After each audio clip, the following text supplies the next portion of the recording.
సాయిరామ్. మనం సంఖ్యాయోగంలో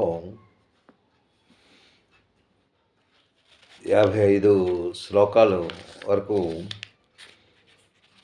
ఆ భగవంతుడు చెప్పగా మనం విన్నాం. ఈరోజు 56, 57 2 శ్లోకాలు మనం చెప్పుకున్నాం. నిజంగా మనం చాలా అదృష్టవంతులమనే అనుకోవాలి. ఆ భగవంతుని చెప్పిన వచనాలు, ఆ వాణి, అది మనం ఈ విధంగా అది వింటూ ఒక ఆనందాన్ని పొందగలుగుతున్నాం. ఈ సంఖ్యాయోగంలో భగవంతుడు ఆత్మ గురించి చెప్పాడు. ఇప్పుడు భగవంతుడు స్థిరతాపజ్ఞుడు అంటే ఏంటో చెప్పు అని అర్జునుడు ప్రశ్నించగా దానికి తగిన జవాబిస్తూ ఒక్కొక్క శ్లోకాన్ని వర్ణిస్తూ దాన్ని ముందుకు తీసుకెళ్తున్నాడు. అయితే అర్జునుడు ఏంటి అడిగాడు అంటే ఈ స్థితప్రజ్ఞుని తాలూకా లక్షణాలు ఏంటి, ఆ తర్వాత ఆయన ప్రవర్తన ఎలా ఉంటుంది, ఆయన భాష ఎలా ఉంటుంది, ఆయన ఎలా కూర్చుంటారు, ఆయన ఎలా సంచరిస్తున్నారు, ఆయన మనసులో ఉన్న లక్షణం ఏంటి, ఇవన్నీ ఆయన అడగ్గా ఒక్కొక్క దానికి ఆయన కృష్ణ భగవానుడు జవాబు చెప్తున్నాడు. అయితే 54వ శ్లోకంలో స్థిత ప్రజ్ఞస్య కా భాష సమాధిస్తస్య కేశవా స్థితదీ కిం ప్రజాశేయ కామాసీత వ్రజేత కిం అంటే కిం అసీత క్రం వ్రజేత కిం ప్రభాషేత కిం భాషక, ఇవన్నీ కిం అంటే ఏంటి, ఆయనది ఎలాగా, ఎట్లు కూర్చుంటున్నాడు, ఎట్లు నడుచుకుంటున్నాడు, వీటికి నాకు జవాబు చెప్పు అనేసి అర్జునుడు ప్రశ్నించగా దానికి 55వ శ్లోకం మొన్న నేను చెప్పాను. అప్పుడు భగవంతుడు దాన్ని చక్కగా జవాబు చేస్తూ దాన్ని మనకు అందిస్తున్నాడు. శ్రీ భగవాన్ వాచా ప్రజాహాతి యదా కామాన్ సర్వాన్ పార్థమనోగతాన్ ఆత్మన్యేనాత్మానా తుష్టం స్థితి ప్రజ్ఞస్తదోచ్యతే. ఆయన ఎంత చక్కగా చెప్తున్నాడో దాన్ని మనం శ్రద్ధగా వింటే మనం దాన్ని ఆచరణలో పెట్టుకున్నట్టే. ఇది ఆచరణలో పెట్టుకోవాలి అంటే దీనికి మనం తగిన కృషి ఉండాలి. ఆ తర్వాత అది అంత వేగం వచ్చే పని కాదు. దాన్ని అలాగ సాధన చేస్తూ ఒకదాని తర్వాత అలాగా వింటూ ఉంటే ఒకరోజు దాని ఫలితం మనకు తప్పక లభిస్తుంటుంది. ఇదేంటి అని పక్కకు తీసిస్తే మనకేం రాదు. కానీ మనకి భగవంతుడు ఇచ్చిన ఈ జన్మని, ఈ దేహాన్ని ఇచ్చాడు. ఈ దేహాన్ని ఎందుకు ఇచ్చాడు, దేని గురించి ఇచ్చాడు, దాన్ని ఎలా ఉపయోగించుకోవాలి, ఉపయోగించుకున్న తర్వాత దానివల్ల లాభం ఏంటి, మనకి ఇన్ని శక్తులను భగవంతుడు ఇచ్చాడు కదా, దాని గురించి మనం ఎప్పుడైనా మనం ఆలోచిస్తున్నావా అని ఒక ప్రశ్న. అయితే మనం దాని గురించి ఆలోచించడం చాలా తక్కువ. ఎందుకు తక్కువ అంటే మనకి ఆలోచనలు చాలా ఎక్కువ. మనకి ఏంటి కావాలి అన్నది మనసులో ప్రశ్నించుకుంటే దానికి ఎన్నో జవాబులు వస్తున్నాయి. మనకేంటి శరీరం ఉంది. ఈ శరీరానికి మనం సుఖమే కోరుకుంటాం. ఇంకా కష్టాన్ని ఎప్పుడు మనం కోరుకోం. ఖాళీ ఈ శరీరం ఎలా సుఖపడుతుంది, దీంట్లో మనం ఎలా ఆనందపడుతున్నాం, ఆ ఆనందపడడంలో మనకు సంతోషం ఎలా వస్తుంది, ఈ సంతోషం కలిగినప్పుడు మనం ఏం చెయ్యాలి, ఆ ఆలోచనతోనే మనం సతమతమవుతూ జీవితాన్ని అలాగా గడిపిస్తున్నాం. ఈ జీవితం ఇంకా దానితో కంప్లీటా? అది కాదు. మనం ఏది మంచిది, ఏది చెడ్డది మనం తెలుసుకుంటున్నప్పుడే ఈ శరీరం సార్థకం అవుతుంది. ఇది సార్థకం అవ్వాలంటే మనం ఏంటి అని మనం తెలుసుకోవాలి.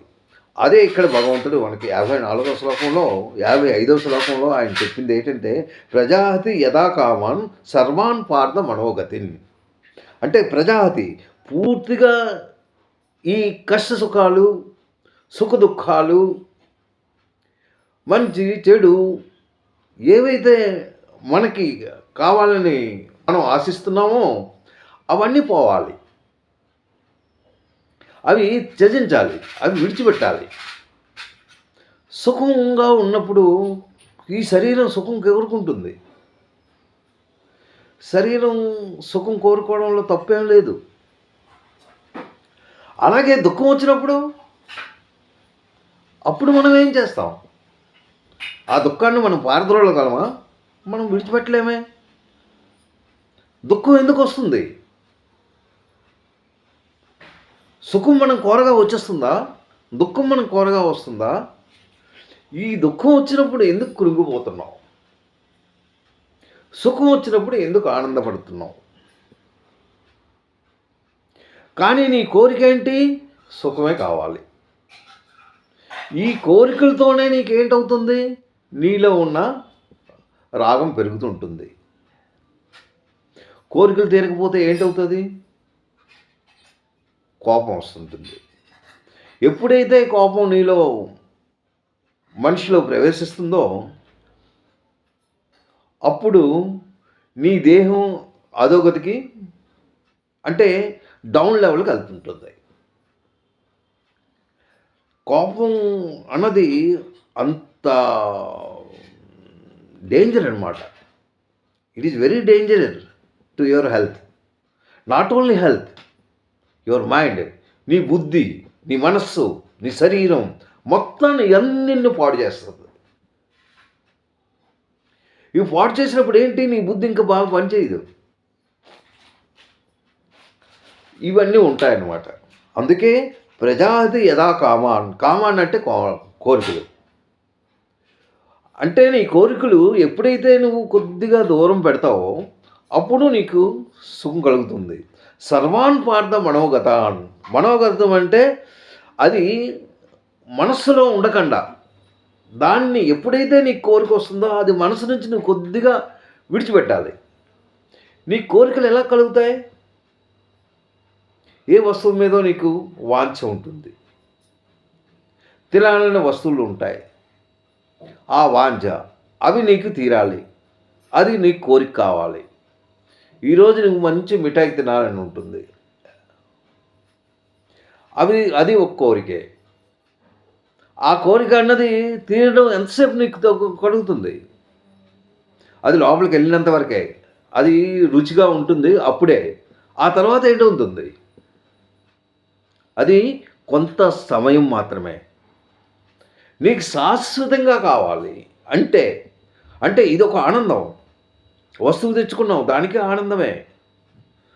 ఒక తినాలను పదార్థం ఉంది, అది తిన్నావు, దానికి ఆనందమే. ఈ ఆనందం ఎలా వస్తుంది? ప్రజాతి యథాకామన్ సర్వాన్ పార్థ మనోగతిని ఆత్మన్యే ఆత్మాన తుష్టం అంటే తుష్ట అంటే ఏంటి? సాటిస్ఫాక్షన్. నీకు సాటిస్ఫాక్షన్ ఎలా కలుగుతుంది? ఇవన్నీ తిన్న వెంటనే నీకు సాటిస్ఫాక్షన్ అవుతుందా? ఇప్పుడు నేను దీని గురించి చెప్పుకుంటే మళ్ళీ మనం మరొక శ్లోకానికి మనం వెళ్ళాము. అయితే ఇక్కడ ఏంటన్నాడు, ఆత్మన్యే ఆత్మాన. నీకు ఆనందం ఎలా కలుగుతుంది? ఇవన్నీ ఉన్నప్పుడు నీకు ఆనందం కలుగుతుంది. అయితే నీ ముఖం నువ్వు చూసుకుంటున్నావు, నీ శరీరం అంటే నీకు ఇష్టమే. నీ కాళ్ళు, చెయ్య, చేతులు ఇవన్నీ అద్దంలో చూసుకుంటున్నావు, గడిగడికి దువ్వుకుంటున్నావు. ఇంత అందంగా ఉన్నాను కదా అన్న భావనతో నువ్వు ఆనందపడుతున్నావు. ఈ ఆనందం అన్నది ఎక్కడి నుంచి వచ్చింది అది నువ్వు అర్థం చేసుకో. అది inner side of your body. ఆ inner side of the body ఏంటున్నది? నీ బాడీ లోపల ఏంటుంది? జీవ ఆత్మ. అంటే జీవుడు ఆత్మ రెండు కలిసే ఉన్నాయి. దాన్నే జీవాత్మ అన్నారు. ఈ జీవాత్మ ఎలా ఉంది? నీకు సంతోషాన్ని కలిగించింది. ఎలా సంతోషాన్ని కలిగించింది? నీకు సుఖంగా ఉన్నావు అంటే నీకు చలేసింది, చలేసినప్పుడు వెచ్చని ఇది చేసుకున్నావు, దాని శరీర సుఖం వస్తుంది.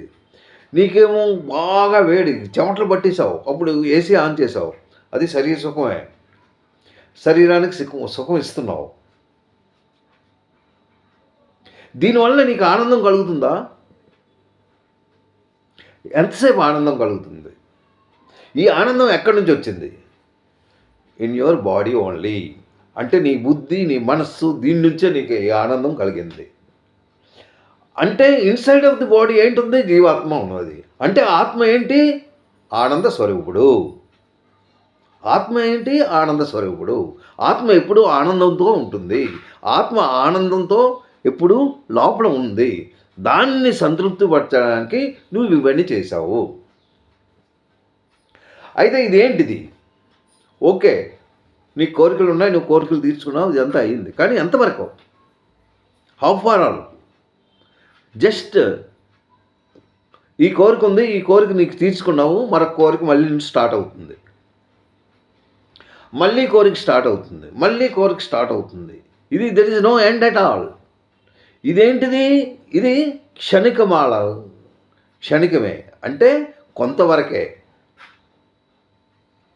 అందు గురించి ఈ కోరికలు అన్నది ఇది వస్తూనే ఉంటాయి, పోతూనే ఉంటాయి. కానీ అసలుదేంటి? నీలో ఉన్న ఆత్మకు సంతోషపెట్టాలి. నువ్వు ఆ ఆత్మను సంతోషపెట్టాలంటే ఆత్మనే ఆత్మానా అన్నాడు. అంటే నీ ఆత్మని ఎలా చేసుకోవాలి? దాన్ని సంతృష్టిపరచాలంటే నువ్వు ఓన్లీ భగవద్ధ్యానంలోనే నీకు అందులో వస్తుంది. ఈ వస్తువుల మీద, ఈ కోరికల మీద, నీ తాలూకా భోజనం మీద, నీ తాలూకా వీటి మీద, it is only temporary. That is not permanent. If you want permanent సంతోషం, then you should pray the god. భగవన్ నామస్మరణలోని, భగవంతుని ప్రార్థనలోని, ఇందులోనే నీకు మంచి సంతుష్టం అంటే తుష్టం అంటే సాటిస్ఫాక్షన్ యూ విల్ గెట్. స్థిత ప్రజ్ఞస్య దోచ్యతే. వాళ్ళు ఇదంతా ఎవరికైతే స్థితప్రజ్ఞుడు ఉంటాడో వాడు సుఖానికి కానీ దుఃఖానికి కానీ దూరంగానే ఉంటారు. అంటే వాడికి దాంతో సంబంధం లేదు. ఈ రెండు సమానంగా వాడు చూసుకుంటాడు. నాకింత డబ్బు వచ్చింది, ఆ డబ్బు వచ్చినన్ను ఇది అవ్వడు, సంతోషపడ్డు, ఆనందపడ్డు. అలాగే దుఃఖం వచ్చేసింది, ప్రతి ఒక్కడికి దుఃఖం వస్తుంటుంది. ఆ దుఃఖం వచ్చినప్పుడు కృంగిపోకూడదు. అది ఇందులో చెప్తున్నాడు. ప్రజాహతి యథా కామాన్ సర్వాన్ పార్థ మనోగతాన్ ఆత్మన్యే ఆత్మాన. నీ లోపల ఉన్న ఆత్మను సంతోషపెట్టుకో అని చెప్తున్నాడు. తుష్టం స్థితప్రజ్ఞస్య దోచ్యతే. దోచ్యతే అంటే వాళ్ళని స్థితప్రజ్ఞుడు అంటారు అనేసి 55వ శ్లోకం చెప్తూ, ఇప్పుడు మనం 56, 57 చెప్పుకోవాలనుకుంటున్నాం. నేను జస్ట్ ఒకసారి చెప్పేసి నేను యాడ్ చేస్తాను.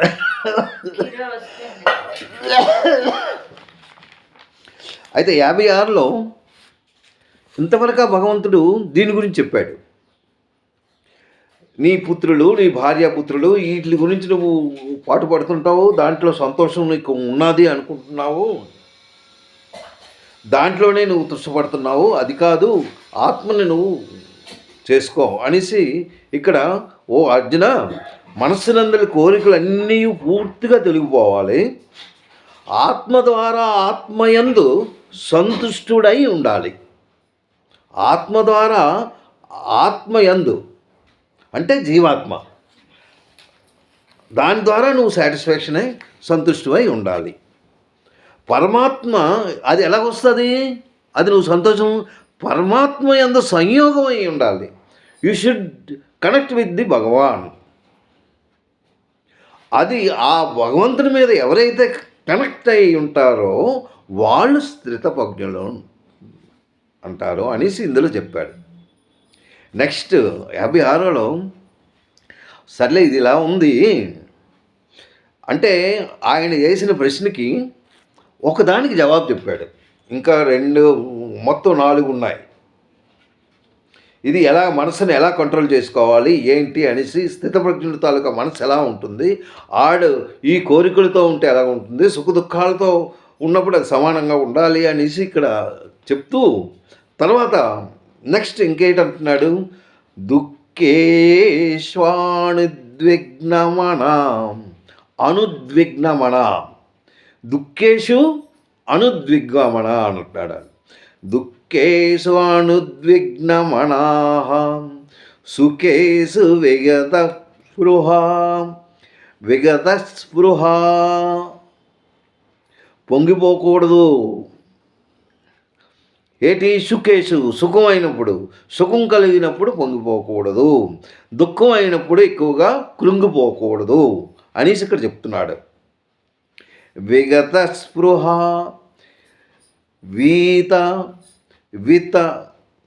వీతరాగ భయక్రోధ. వీత అంటే రాగం.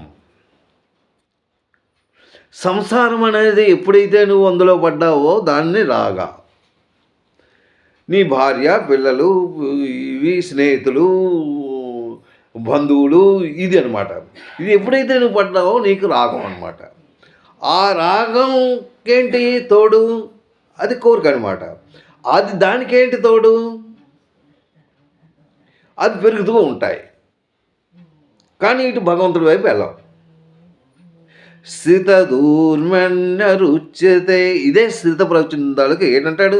దుఃఖాన్ని కృంగిపోకూడదు, సుఖాన్ని పొంగిపోకూడదు, భయక్రోధాలని ఎవరైతే ఇక్కడ వీతరాగ భయక్రోధ, వీతరాగ ప్రయత్నం అంటే ఈ రాగాలు, ఈ భయం, క్రోధం, ఎప్పుడు భయం, ఈ క్రోధం, ఇవి ఎప్పుడైతే నీ కోరికలు పెరుగుతుంటాయో ఆ కోరికలు తీరకపోతే నీలో భయం వచ్చేస్తుంది, క్రోధం కూడా పెరుగుతుంటుంది.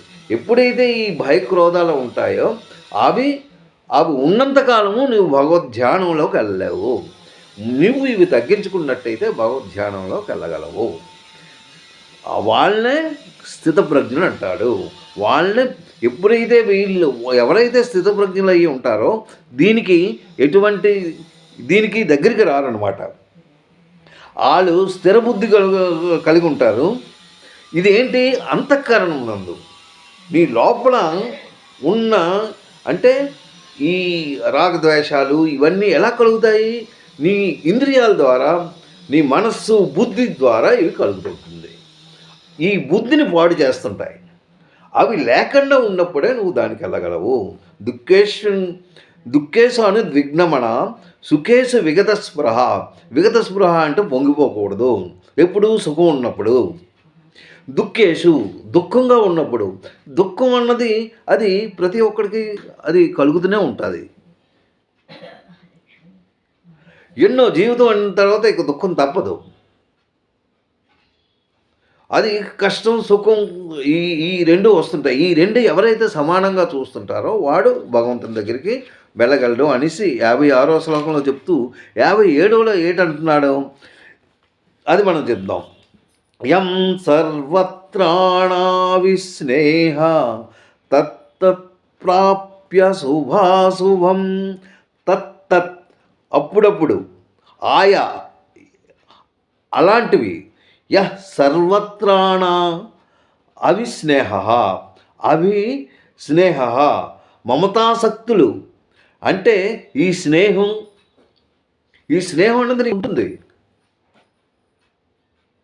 ఎవరితోని మమతాసక్తులు నీకు మమత పెరుగుతున్నప్పుడు అంటే ఈ స్నేహితులని బంధువులని భార్య పిల్లలు ఈ సంసారం సాగరం ఇవి పెరుగుతున్నప్పుడు యా సర్వత్రా అంటే అంతటా నా అభినందితి అంటే దాని మీద నువ్వు ఎక్కువగా ఆసక్తి కలిగించుకోకూడదు అంటున్నాడు. ఆ తర్వాత శుభం కూడా ఉంటుంది, అశుభం కూడా ఉంటుంది. పెళ్ళిలో శుభం, ఎవరైనా చనిపోతే అశుభం. ఈ శుభకార్యాలకే వెళ్తుంటాం, అశుభ కార్యాలకే వెళ్తుంటాం. అయితే శుభకార్యంకి వెళ్ళినప్పుడు ఎంతోమంది మనకు ఉంటారు, అప్పుడు కూడా బంధువులు వస్తారు.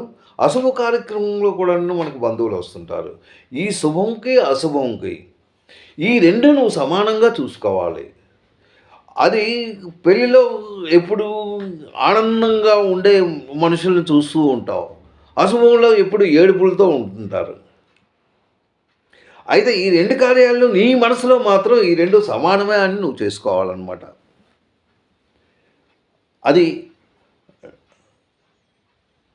యా సర్వత్రాణ స్నేహ తత్తత్ప్రా అలాంటి వాడు తత్ ఆయా అలాంటివి తప్య శుభ అశుభం నా అభినంతి అంటే దానిలో ఎక్కువగా నువ్వు మైండ్ పెట్టుకోకూడదు. దాంట్లో ప్రాప్య పొంది ప్రతిష్ఠత దాంట్లో స్థిరంగా ఉండాలి. ఏంటి నీ బుద్ధి, ప్రజ్ఞా ప్రతిష్ఠత, నీ బుద్ధి మాత్రం దాని దగ్గరికి వెళ్ళి నువ్వు ఎక్కువగా విచారం చేయకూడదు, ఎక్కువగా సంతోషంగా ఉండకూడదు.